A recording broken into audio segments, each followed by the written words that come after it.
മൂവാറ്റുപുഴ നഗരസഭയുടെ നേതൃത്വത്തിൽ റിപ്പബ്ലിക് ദിനം ആഘോഷിച്ചു.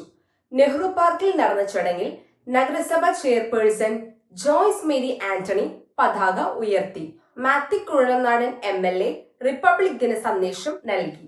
എല്ലാ വൈവിധ്യങ്ങളെയും ഉൾക്കൊള്ളാൻ കഴിയുന്ന ജനാധിപത്യ സംവിധാനമാണ് രാജ്യത്തെ ഉന്നതിയിലേക്ക് നയിച്ചതെന്ന് ഡോക്ടർ മാത്യു കുഴൽനാടൻ MLA പറഞ്ഞു. രാജ്യത്തിന്റെ നിലനിൽപ്പും കരുത്തും ജനാധിപത്യ മതേതര സംസ്കാരത്തിലാണെന്നും അദ്ദേഹം വ്യക്തമാക്കി.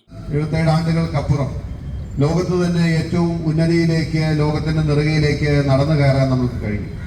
അതിന് കാരണമെന്ന് പറയുന്നത് ഈ രാജ്യത്തെ എല്ലാവരെയും, എത്ര വലുതും ചെറുതും, എത്ര ഭൂരിപക്ഷമാണെങ്കിലും എത്ര ന്യൂനപക്ഷമാണെങ്കിലും, എത്ര അവശനാണെങ്കിലും എത്ര ദുർബലനാണെങ്കിലും എത്ര ശക്തനാണെങ്കിലും അവരെല്ലാവരെയും ഉൾക്കൊള്ളാൻ കഴിയുന്ന ഒരു ജനാധിപത്യ സംവിധാനം നമ്മുടെ രാജ്യത്തുണ്ട് എന്നതാണ്.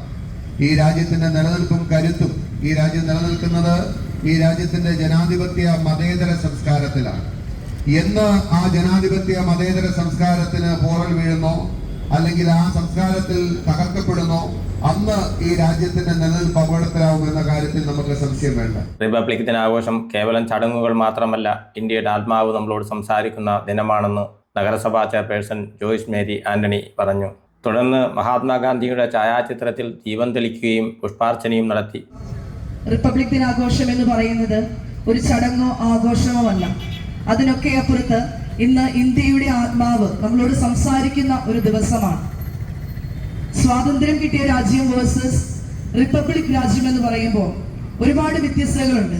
1947 ഓഗസ്റ്റ് 15 ഇന്ത്യ ബ്രിട്ടീഷ് ഭരണകൂടത്തിൽ നിന്ന് സ്വാതന്ത്ര്യം നേടുമ്പോഴും പല ചോദ്യങ്ങളും വന്ന് ഉയർന്നു തന്നെ നിന്നു.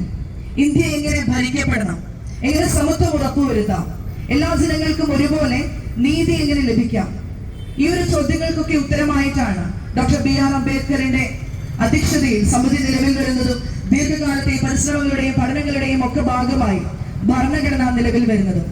1950 ജനുവരി 26 ഇന്ത്യ ലോകരാജ്യങ്ങളുടെ മുമ്പിൽ തല ഉയർത്തി നിന്നും എല്ലാവരും സമന്മാരാണ്, നിയമത്തിലൂടെ രാജ്യത്തുള്ള എല്ലാ വ്യക്തികൾക്കും സമത്വം ഉറപ്പുവരുത്തിക്കൊണ്ട് ഇന്ത്യ ഇങ്ങനെ തലയുയർത്തി നിന്നതിന്റെ ഒരു ഓർമ്മപ്പെടുത്തൽ കൂടിയാണ്. വൈസ് ചെയർപേഴ്സൺ PVM സലാം, standing committee ചെയർപേഴ്സൺമാരായ Assam Begum, Jinu Antony Madakkal, Rajitha P, Shahana Mahin തുടങ്ങിയ ജനപ്രതിനിധികളും രാഷ്ട്രീയ സാമൂഹ്യ നേതാക്കളും വിവിധ സ്കൂളുകളിലെ NSS, SPC വോളണ്ടിയർമാരും മുനിസിപ്പൽ ജീവനക്കാരും ഉൾപ്പെടെ നൂറുകണക്കിന് പേർ ചടങ്ങിൽ സംബന്ധിച്ചു. SI MM ഉബൈസിന്റെ നേതൃത്വത്തിൽ Muvattupuzha police guard of owner നൽകി.